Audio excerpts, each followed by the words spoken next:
スマガジです。Oppo さんに Oppo Find X9 Ultra をお借りしました。ということで、今回は Oppo Find X9 Ultra についてです。カラーはツンドラアンバーです。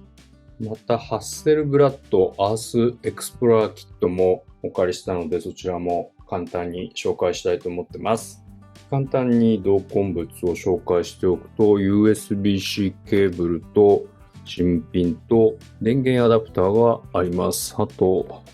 説明書類もあるのかもしれないですけど、クイックガイドですね。クイックガイドとか、あとケースですね。ケースも一応付属していて、TPU のケースですかね。こういうケースも付いています。同梱物はこのような感じになってます。で、こちらが Oppo Find X9 Ultra です。カラーはツンドラアンバーということで、黒っぽいというか、グレーっぽいと、ブラウンっぽいというか、そんな感じのカラーになってます。で、やはり、ハッセルブラッドのカメラ、こちらのカメラが大きな特徴になっているというのが Oppo Find X9 Ultra です。で、重さですけれども、重さは 240g ということで軽くはないですね。かなり重いスマホになっていると、カメラが重いのかなというところなんですが、いずれにしても重いかなと。6.8 インチということでも、240g は重いスマホかなと個人的には思います。なので、重さ自体は結構感じるかなと。ケースとかつけるとさらに重いわけですけれども、持ちにくいという感じはないんですよね。結構丸みがあるから、手にフィット感はあるなというところだったりします。なので、持ちにくいという感じはないというか、背面にカメラがあるので、ちょっと指をどこに置くかというのはあると思いますけれども、手に持って痛いという感じはないです。で、Oppo Find X9 Ultra は、スナップドラゴン8 Elite Gen 5なわけですが、スコアですけれども、マルチコアが8864で、シングルコアが1828ということで、さすがにスコア高めかなと。スコアが高いということで、やはりハイエンドなのでかなり高くなってます。で、実際の動作は、こんな感じで、サクサクもちろん動きますね。これはアニメオフにしているわけですが、リフレッシュレートは 120Hz の可変リフレッシュレートということで、ゲームでは最大 144Hz ですかね。なので、ぬるぬる動くというか、いい感じで動くというところはあります。なので、全然当然と言いますか、動作は速いですし、あれだけのスコアがあるので、ゲームやるにも問題ないんじゃないかなと、個人的には思いました。またバッテリー容量が 7050mAh あるらしいので、バッテリー持ちもいいです。普通に使ってる分にはかなり持つなというのが印象です。なので、ハイエンドらしいスマホとして、Oppo Find X9 Ultra いいなと思うわけですけれども、やはり特徴としてはカメラかなというところで、超広角が5000万画素で、広角が2億画素で、望遠も2億画素と。で、超望遠が5000万画素ということで、4眼カメラになってるわけですけれども、やはり望遠が結構いいかなというのが印象はかなりありました。なので簡単にちょっと作例を見ていきたいと思います。こちらが 0.6 倍の超広角です。綺麗に撮れてると思います。で、こちらが1倍です。やはり綺麗です。いい感じに撮れてます。で、こちらが2倍ということで、2倍ズームでいいです。こちらもいいと思います。で、こちらが3倍ズームということで、やはりいいな、綺麗だなというところです。で、こちらが6倍です。こちらも悪くないというか、いいですよね。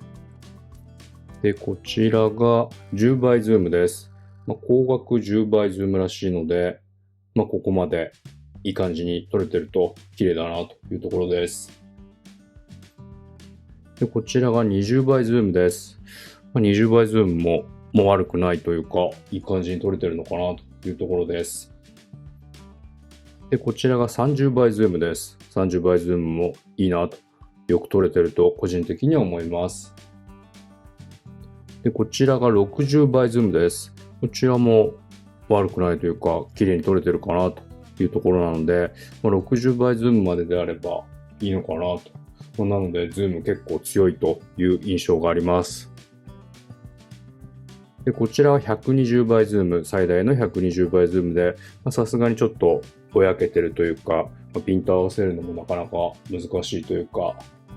手ぶれとかもあったりしてしまうので、なかなか難しいところあるんですけども、さすがにぼやけてる感じはあるので、60倍とかですね、30倍とかであればいい感じで撮れるかなと。なので、ズームが強いなという印象はかなりありました。そういう意味で言うと、Oppo Find X9 Ultra カメラが強いと言えるのかなと個人的には思います。また、ポートレートモードです。こんな感じで綺麗に撮れるというのはあるかなと思いました。で、こちら、編集も後からできて、被写界深度変えることは一応できるんですが、そんなに変わらないというか、変わるっちゃ変わるんですけど、大きくは変わらないかなというところはあったかもしれないです。これは被写体によるのかなと思いますが、後から変えることはできるというところです。また夜景モードですけれども、こちら夜景モードオフですけれども、それでも結構暗いところで明るく撮れますが、これをオンにすると、夜景モードオンだとこれぐらい明るく撮れると、これがこれになるので、かなり明るく撮れるなというのがあります。なので、暗いところも強いというのは、Oppo Find X9 Ultra あると個人的に思いました。やはりこれがここまで撮れるんであれば、かなり強いと個人的には思います。で、今回、カメラキットというか、ハッセルブラッドの Earth Explorer キットというのがありまして、このような感じで付けることができます。外す際はこうやって外せるわけですが、このような感じでケースとともに付けるという感じです。なので、これで、望遠というか、300ミリで撮れるんですかね。なので、そういうキットもあるので、それを使ってちょっと写真は撮ってみました。で、こちらが300ミリ普通につけた時の感じで、これぐらいまで望遠というか、遠くまで撮れるという形ですね。さらに、ズームしていくと、こちらが690ミリなんですかね。で、こちらが1380ミリでしょうか。こんな感じに撮れると、かなり綺麗かなと思います。で、これが2748ミリ、40ミリですか。なので、かなり綺麗に撮れるというか、やはり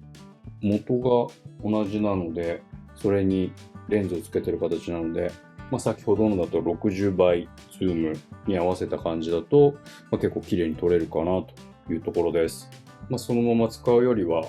若干綺麗になるのかなというところで、別売りのキットがあるわけで、それもありというか、こういう選択肢もあるということですよね。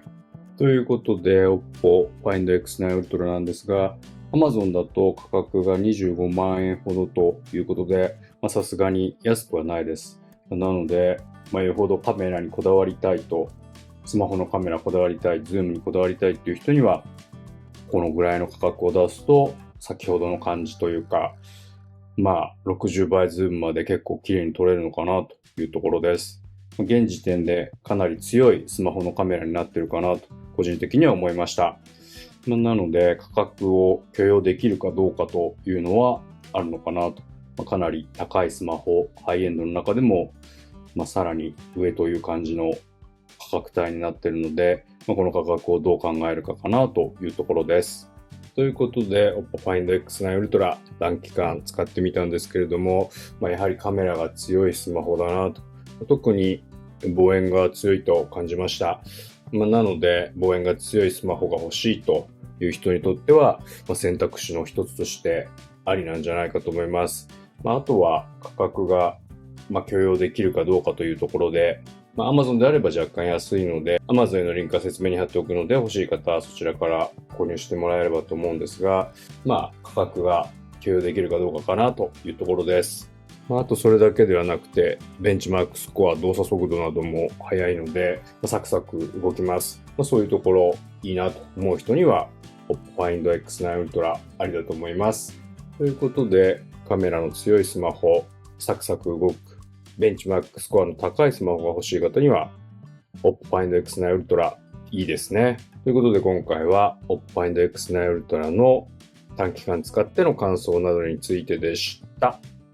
今回も最後まで見ていただきありがとうございます。スマガジはスマホや iPhone、iPad などの最新の情報や噂を更新しているので、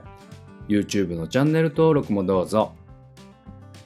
またメンバーになると少し早く動画が見られます。早く動画を見たい方はぜひどうぞ。スマガジはブログもあります。ブログにも情報があるのでブログも見てみてください。ソースなどの情報はブログで見られます。YouTube の説明、概要からアクセスしてみてください。スーパーサンクスも可能です。何かしら参考になったらぜひどうぞ。